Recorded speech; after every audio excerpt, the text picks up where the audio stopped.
So, according to an article by Sean Deveney of Heavy.com, the Orlando Magic could target Jordan Poole in free agency. So, as you guys know, they're going to have to decide. We've heard Draymond could go to Detroit. The only guy it seems like they're saying that's going to stay is Andrew Wiggins, which is funny because of a year ago, Andrew Wiggins was the guy they thought they were going to get rid of. Now, let's talk about it. I want to hear your thoughts down below. Do you think Jordan Poole will be extended if he goes into restricted free agency next year? So I want to hear your thoughts down below in the comment section. What do you think of Jordan Poole? And yeah, let's get right into it and talk about it. Before we do, 6% of you guys are subscribed. It's free. Hit it. We're on the way to 10,000 subscribers. I'm at almost 8. So let's get to 8, then 10. Let's get it. Okay.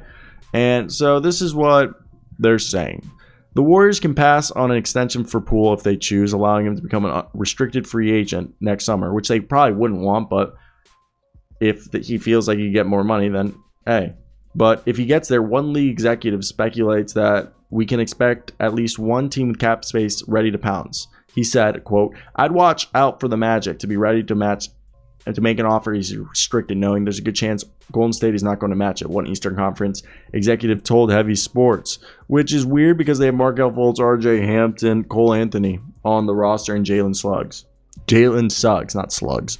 Jalen Suggs. So it's interesting that they say that, and yeah, obviously they're going to have $60 million in salary cap, and it'll be 2 years deep into the rebuild already, and they have Paolo Banchero. Is it Banchero or Banchero? I've heard some people who are NBA media members say Banchero. I've heard others say Banchero, so I want to hear what you guys think.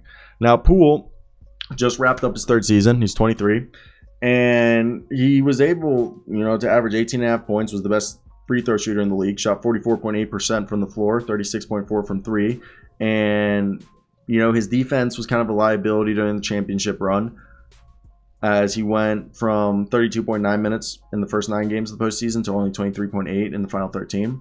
But basically, Poole could be the odd man out on an extension if they choose to keep Draymond and Andrew Wiggins, as the NBA base year compensation rules, according to Heavy.com, makes it difficult to trade him until next year. So the Warriors have options. Under NBA rules, paying all major players they have coming up for new deals would push them to a payroll of $225 million, which would have a $400 million luxury tax. So no one expects them, who right now are actually behind the Clippers and the Warriors, 195, Clippers 194.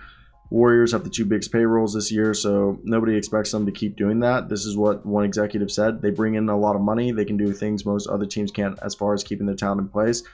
But even with that, there are some limits. They made a choice with Gary Payton. They're going to go through that again here. So it's interesting to see who they might not keep, because obviously that could play a big deal on who we see in a Golden State Warriors jersey next year. But my question is, if they did do this thing for Poole, it's because, I've also said this, that I do believe that the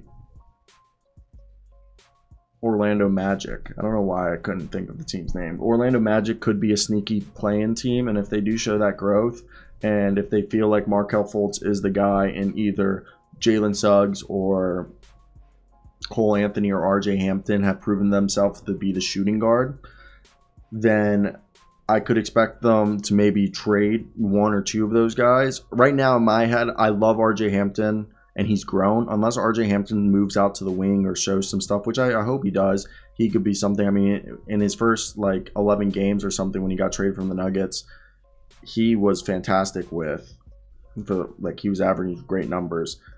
Markelle closed out the year strong, in my opinion. I think Markelle's the best point guard they have. Cole Anthony seems like a perennial 6-man to me. So I want to see how this could fit. I know it's a little difficult in theory, but I think it could work. Obviously if they do it right. But again, it's a big if.